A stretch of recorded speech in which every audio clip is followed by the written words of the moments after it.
రాజ్యాంగం అమలులో పాలకుల నిర్లక్ష్య వైఖరి కారణంగా రాజ్యాంగ పరిరక్షణలో న్యాయవాదులు నడుం బిగించాలని సుప్రీంకోర్టు న్యాయవాది ఐఎల్ఏ జాతీయ అధ్యక్షులు చిత్ర శ్రీకాంత్ పిలుపునిచ్చారు. ఇండియన్ లాయర్స్ అసోసియేషన్ జిల్లా సమావేశం కాకినాడ కోర్టు ప్రాంగణంలో శనివారం జరిగింది. ఈ సమావేశానికి ముఖ్య అతిథిగా సుప్రీంకోర్టు న్యాయవాది శ్రీకాంత్, ఐఎల్ఏ రాష్ట్ర అధ్యక్షులు జి శాంతాకుమార్, ఎన్టీఆర్ హెల్త్ యూనివర్సిటీ మాజీ వైస్ ఛాన్సలర్ డాక్టర్ బాబ్జీ హాజరై మాట్లాడుతూ రాజ్యాంగ స్ఫూర్తిని సమాజానికి అందించడంలో పాలకులు విఫలమయ్యారని అన్నారు.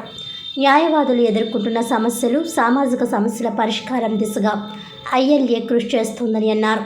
సామాన్యులకు మెరుగైన న్యాయం అందించేందుకు న్యాయవాదులు కృషి చేయాలని అన్నారు.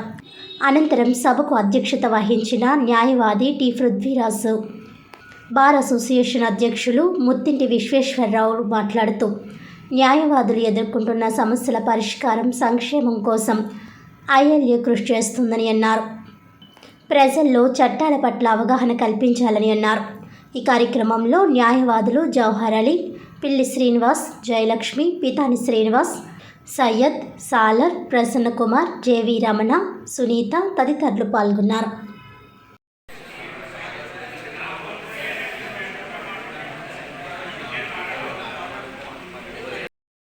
ఐఎల్ఏ మీటింగ్ సందర్భంగా మా ఇండియన్ లాయర్స్ అసోసియేషన్ ఈ రాష్ట్రంలో న్యాయవాదులపైన దాడులు జరుగుతూ ఉన్నాయి. ముఖ్యంగా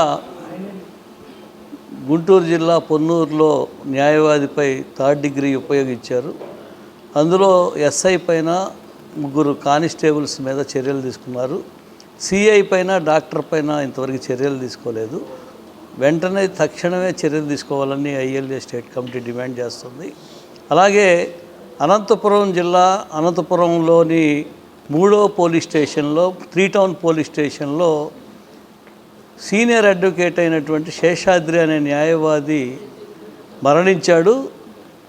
దానిపైన పూర్తి స్థాయి మేజిస్టేరియల్ ఎంక్వైరీ జరపాలని మేము కలెక్టర్ని డిమాండ్ చేశాము. అలాగే ఇంతవరకు ఆయన మృతిపైన ఎటువంటి చర్యలు ఆ సిఐ పైన, పోలీసుల పైన తీసుకోకుండా ప్రభుత్వ అధికారులు నిర్లక్ష్యం వ్యవహరిస్తున్నారు. తక్షణమే ఆ బాధ్యుడైన సిఐ పైన, పోలీసుల పైన చర్య తీసుకోవాలని ఇండియన్ లాయర్స్ అసోసియేషన్ డిమాండ్ చేస్తాం.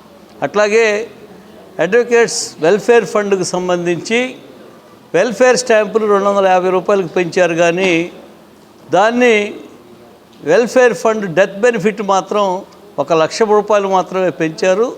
అది 5 లక్షల నుంచి 10 లక్షలకి పెంచడం న్యాయబద్ధం. తక్షణమే పెంచకపోతే భవిష్యత్తులో మేము ఆందోళన కార్యక్రమం చేపడతామని తెలియజేస్తున్నాం. అట్లాగే ఈ రోజున హెల్త్ ఇన్సూరెన్స్కి సంబంధించి రాష్ట్ర ప్రభుత్వమే రాష్ట్రంలో ఉన్న న్యాయవాదులందరికీ హెల్త్ ఇన్సూరెన్స్ని ప్రభుత్వ సొమ్ముతోటి చెల్లించి హెల్త్ ఇన్సూరెన్స్ బెనిఫిట్ని అడ్వకేట్స్ అందరికీ ఇచ్చేలాగా చేయాలని ఇండియన్ లాయర్స్ అసోసియేషన్ డిమాండ్ చేస్తూ ఉంది.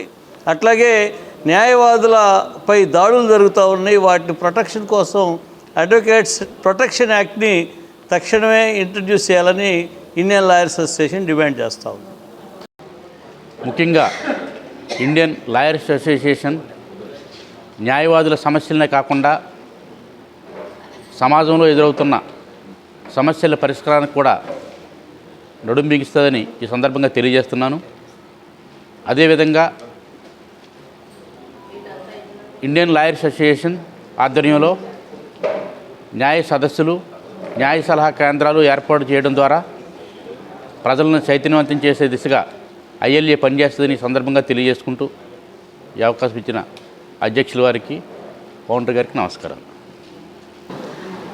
ఈరోజు కాకినాడలో ఇండియన్ లాయర్స్ అసోసియేషన్ పృథ్వీరాజు గారి నేతృత్వంలో, అధ్యక్షతన ఇండియన్ లాయర్స్ అసోసియేషన్ తరఫున లాయర్స్ అందరూ కూడా ఇక్కడ సమావేశం అవడం జరిగింది. దాంట్లో ముఖ్యంగా రాజ్యాంగం పట్ల అవగాహనే కాకుండా రాజ్యాంగం నైతికత అనేది సమాజంలో తగ్గిపోతూ వస్తుంది. రాజ్యాంగ నైతికత పెంచాల్సిన అవసరము ముఖ్యంగా న్యాయవాదుల మీద కానీ, అలాగే రాష్ట్రాల మీద కానీ, రాజకీయాల మీద కానీ ఉంటుంది. ఈ రాజ్యాంగ నైతికత అంటే ఏంది, రాజ్యాంగాన్ని అందరం తెలుసుకుందామనే ఒక దృక్పథంతో ఈరోజు ఇక్కడ మీటింగ్ పెట్టడం జరిగింది. దీనికి పెద్ద సంఖ్యలో లాయర్లందరూ కూడా రావడం, వివిధ జిల్లాల నుంచి లాయర్లు ఇవాళ రావడం జరిగింది. అయితే ఇందులో ఈ కొత్తగా తీసుకొచ్చిన చట్టాల్లో కూడా కనీసం ఒక ప్రతి పౌరుడు కూడా తనకు అన్యాయం జరిగితే కోర్టుకు వెళ్ళినప్పుడు కూడా తనకి న్యాయం జరిగే పరిస్థితులలో లేదు.